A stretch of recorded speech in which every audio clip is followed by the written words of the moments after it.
तेज रफ्तार से बढ़ रहा कोरोना, बॉर्डर पर क्या सोच रही जयराम सरकार। नमस्कार, मैं हूं वंशिता शर्मा और आप देख रहे हैं दिव्य हिमाचल टीवी। और मैं एक बार फिर हाजिर हूं आप सभी के सामने हिमाचल आज का मुद्दा लेकर। शुक्रवार को जयराम सरकार की कैबिनेट मीटिंग होने जा रही है। इसमें कोविड को लेकर बड़े फैसले हो सकते हैं। अभी हिमाचल में तेजी से केस बढ़ रहे हैं। इसके अलावा और भी कई अहम फैसले इस मीटिंग में हो सकते हैं। आइए इन सब मसलों की पड़ताल के लिए देखते हैं हम पहाड़ी का ये हिस्सा अनिल अग्निहोत्री और जीवन ऋषि के साथ। मीटिंग है जीवन ऋषि, कैबिनेट मीटिंग में किसकी लॉटरी देख लेते हैं, किसकी लॉटरी होने वाली है। पहले जीवन ऋषि, कल आप ये बताइए जो बैठक होने वाली है उसको लेके क्या जानकारी आपके पास, उम्मीदें तो बहुत है लोगों को। जी बिल्कुल, बहुत ही इम्पोर्टेंट मीटिंग है कल हिमाचल सरकार की। और इसमें सबसे बड़ी बात तो यह है कि जो कोरोना के केस आए हैं पहले 13 दिन, आज 13 जनवरी है, तो ये जो पहले 13 दिन हुए हैं, इसमें जितने केस बढ़े हैं, कितनी तेजी से बढ़े हैं, इसकी समीक्षा होने वाली है।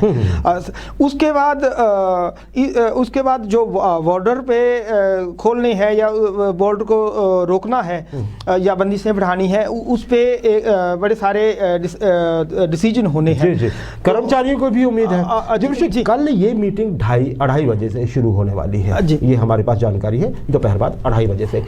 अभी तक शायद ऐसा है कि एजेंडा तय नहीं है जी। क्या जानकारी आपके पास इससे लेकर? जी, इसमें एक जानकारी है हमारे पास कि इसमें पेंशन रूल्स की जो हम बात कर रहे थे कि इस कैबिनेट में लाए जाने हैं, वो नहीं लाए जा रहे हैं। बिल्कुल बिल्कुल, क्योंकि आपको पता है कि जो वित्त विभाग देख रहे हैं अधिकारी, वो नहीं पहुंच पाएंगे, कोविड पॉजिटिव है कि एक, और जो घरेलू काम से बाहर होंगे तो वो भी। जी। उसके बाद मुख्यमंत्री ने कैबिनेट के बाद 16 जनवरी को एक भाजपा विधायक दल की बैठक बुलाई है। इस बैठक में जो पिछले मसले होंगे उन पे चर्चा होगी। तो ये कैबिनेट से एक तरह से बड़ा अपडेट था दर्शकों के लिए। लेकिन सबसे ज्यादा जो इस पे चर्चा होने जा रही है वो है कोविड को लेकर। जीवन ऋषि, आप जिक्र कर रहे थे बाहर से आने वालों को, क्या लगता है? देखिए, हम पहले बात कर चुके हैं कि मूवमेंट पे, बाकी चीज़ें तो हो गई, मूवमेंट पे शायद अब नजर रखने की जरूरत है, क्योंकि मूवमेंट के ऊपर उतनी बंदिशें नहीं है। आप इधर से उधर होते हैं, तो क्या ऐसा हो सकता है कि जो प्रदेश के बाहर लोग हैं उनको आना या बाहर जाना, उसमें कुछ नियम तय किए जा सकते हैं? जी बिल्कुल, अभी जो केंद्र सरकार का रुख है उसके अनुसार बॉर्डर को बंद नहीं करना चाहती है। केंद्र सरकार ने बिल्कुल साफ किया है कि जो राज्यों के बॉर्डर हैं उनको बंद नहीं किया जाएगा, ताकि पैनिक ना हो। अभी प्रधानमंत्री ने कुछ देर पहले ही ये भी अपने जो संबोधन था उसमें ये चीजें बताई हैं। और दूसरा, जहां तक हिमाचल की बात है, तो कोरोना के नजरिए से ये मीटिंग इसलिए इम्पोर्टेंट है क्योंकि कोरोना के केस हिमाचल में बड़ी तेजी से। आपके पास अगर कुछ आंकड़े हो तो बताएं। जी, अभी कोरोना के हमारे पास एक्टिव केस जो है वो 6,940 हो गए हैं।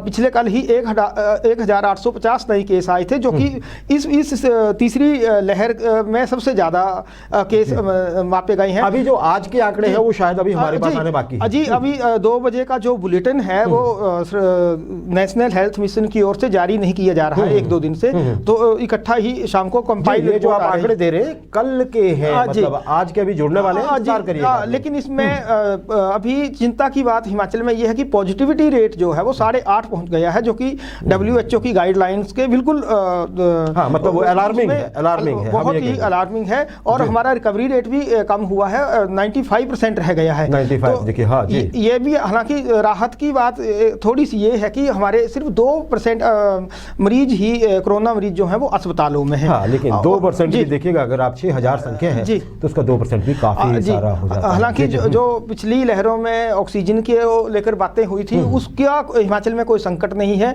हिमाचल में ऑक्सीजन की अभी 5,000 ऑक्सीजन युक्त बेड है, 900 के करीब वेंटिलेटर हैं, 41 PSA प्लांट है। तो इस तरह से हिमाचल को उस नजरिए से घबराने की जरूरत नहीं है। लेकिन जो स्प्रेड है वो बहुत तेजी से हो रहा है और उसके लिए सरकार चिंतित है। जी, सरकार चिंतित है। यहाँ पे एक बड़ी चीज जो है वो ध्यान देने वाली है। हिमाचल का मसला और बाकी प्रदेशों के मसले में एक बेसिक फर्क है। बाकी जगह ओमिक्रॉन जो है वो डोमिनेंट वेरिएंट है, जिसके बारे में कहा जा रहा है कि बहुत ही तेजी से फैलता है, हालांकि फैटल कम है इसका। हिमाचल में अभी भी जो आंकड़े हमारे पास उपलब्ध हैं, एक ही केस आया था जीवन, वो महिला थी मंडी की और वो ठीक हो गई थी जब सबको पता भी लगा था। हमारे पास अभी भी जो डोमिनेंट वेरिएंट है वो डेल्टा वेरिएंट है, वही वेरिएंट है जो पिछले साल था। तो हम इसको बड़े लाइटली नहीं ले सकते अभी तक। अपना ध्यान रखें, आपके बहुत ज़रूरत है इस चीज़ की हम सभी को। एक और चीज़ अगर हम आर्थिक नजरिए से देखें, दुकानें खोलने बंद करने का समय निर्धारित हो चला है। जो जितने भी डिप्टी कमिश्नर्स हैं डिफरेंट डिस्ट्रिक्ट्स के, उन्होंने अपने अपने वहाँ पे टाइमिंग फिक्स कर दी है। कहीं पे ये है कि वीकेंड पे बंद रहेंगी दुकानें। इससे देखिए व्यापार मंडल ने भी नाखुशी जाहिर की थी, ये एक हो गया अलग बात। दूसरी बात यह है कि क्या अभी तक ऐसा कुछ आपके पास इनपुट है कि आर्थिकी को नुकसान पहुंच रहा है? अभी हम ठीक चले हुए हैं, क्या कहेंगे? जी, अभी तक ऐसा कोई इनपुट्स ऐसे नहीं है। लेकिन इसमें जैसे ही सरकार बंदिशें लगाती है तो विरोध होना शुरू हो जाता है। इसके बीच में अगर सरकारी पक्ष को देखा जाए तो बड़ी तेजी से काम भी हो रहा है। शादियों के लिए जो पहले हम कह रहे थे कि इंडोर आउटडोर की व्यवस्था है, तो वो अभी लागू नहीं हुई है। तो इसमें हो सकता है कि कल कैबिनेट में फैसला हो जाए। एक और सरकार ने राहत दी है कि 26 जनवरी तक दिव्यांग या जो प्रेग्नेंट कर्मचारी हैं, लेडीज कर्मचारी हैं, उनको ऑफिस में आने की छूट रहेगी। जी, ये वो तो उनके लिए कहा गया है जो कि 50-50 के फॉर्मूला में आते हैं। जी, है ना जी? तो एक तरह से इस पे काम चल रहा है। लेकिन जो स्प्रेड है हिमाचल की बात की जाए तो बहुत तेजी से हो रहा है।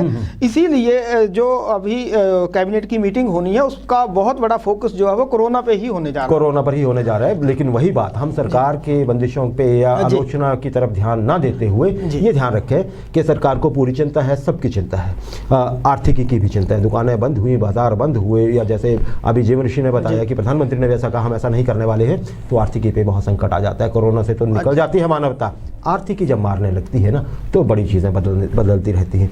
तो बेहतर है, आर्थिकी की चिंता सरकार भी कर रही है, हम भी कर रहे हैं, लेकिन साथ साथ जो बचने की जिम्मेदारी है वो हमारी बनती है। मास्क, और देखिए अब तो बताने की जरूरत ही नहीं, अब तो बच्चा जानता है कि कोरोना से बचाव कैसे करना है। वही तरीका।